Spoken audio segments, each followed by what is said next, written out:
نحمده ونصلي على رسوله الكريم أما بعد فأعوذ بالله من الشيطان الرجيم بسم الله الرحمن الرحيم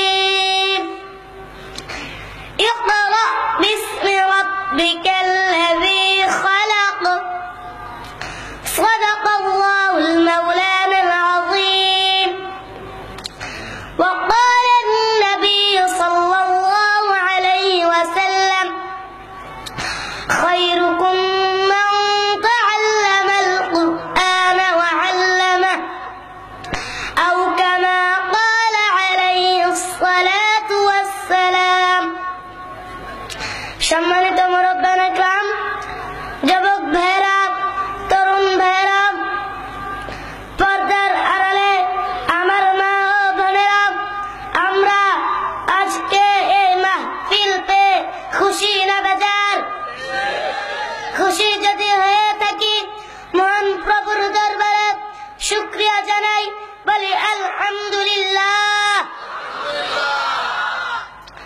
সম্মানিত ভাইরা, আমি আপনাদের সামনে কালামে পাক থেকে একটা আয়াত ও রাসূল সাল্লাল্লাহু আলাইহি ওয়াসাল্লামের অসংখ্য অগণিত হাদিস থেকে একখানা হাদিস তেলাওয়াত করেছি।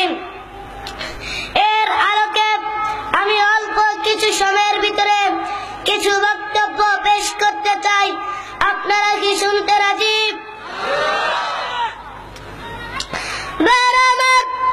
আমরা আজকে রাস্তাঘাটে, দোকানপাটে, গাড়িতে, বাড়িতে, সমাজে, দেশের সর্বস্তরে একটা শব্দ শুনতে পাই, তা হলো শিক্ষাই জাতির মেরুদণ্ড, শিক্ষাই জাতির প্রাণ।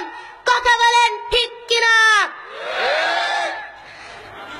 তার মধ্য থেকে কোন শিক্ষাই জাতির মেরুদণ্ড, কোন শিক্ষাই জাতির প্রাণ? যেমন মনে করেন কবি শামসুর রহমান, তার শিক্ষা কি জাতির প্রাণ? হুমায়ুন আজাদের শিক্ষা কি জাতির মেরুদণ্ড? তসলিমা নাসরিনের শিক্ষা কি জাতির প্রাণ?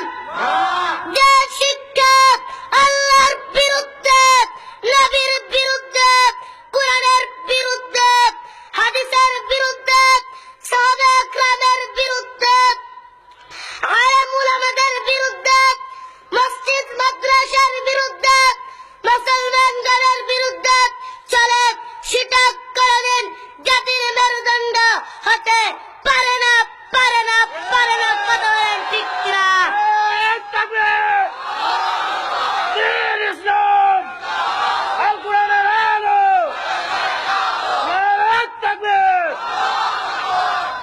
কোন শিক্ষায় জাতির মেরুদণ্ড, কোন শিক্ষায় জাতির প্রাণ? যে শিক্ষা লাভ করেছেন আপনার আমার নবী জনাবে মুহাম্মদুর রাসূলুল্লাহ সাল্লাল্লাহু আলাইহি ওয়াসাল্লাম, যে শিক্ষা লাভ করেছেন সাহাবা একরাম, যে শিক্ষা লাভ করেছেন পীরজি হুজুর, হাফিজজি হুজুর, ফখরে বেঙ্গল, চরমনার পীর, শাইখুল হাদিস আল্লামা আজিজুল হক রাহমাতুল্লাহি আলাইহি, যে শিক্ষা লাভ করেছেন মুফতি আমিনী রাহমাতুল্লাহি আলাইহি, এর শিক্ষাই জাতির মেরুদণ্ড, এর শিক্ষাই জাতির প্রাণ। কথা বলেন ঠিক কিনা? এই শিক্ষার সম্পর্কে আমার আল্লাহ বলেন ইকরা বিসমি রাব্বিকাল্লাযী খালাক, পড়ো তোমার প্রভুর নামে, আমাদেরকে কে সৃষ্টি করেছেন? সে আল্লাহর নবী বলেন খায়রুকুম মান তাআল্লামাল কুরআন ওয়া আল্লামা, তোমাদের মধ্যে সর্বোত্তম ওই ব্যক্তি যে কুরআন মাজিদ শিক্ষা করে এবং অন্যকে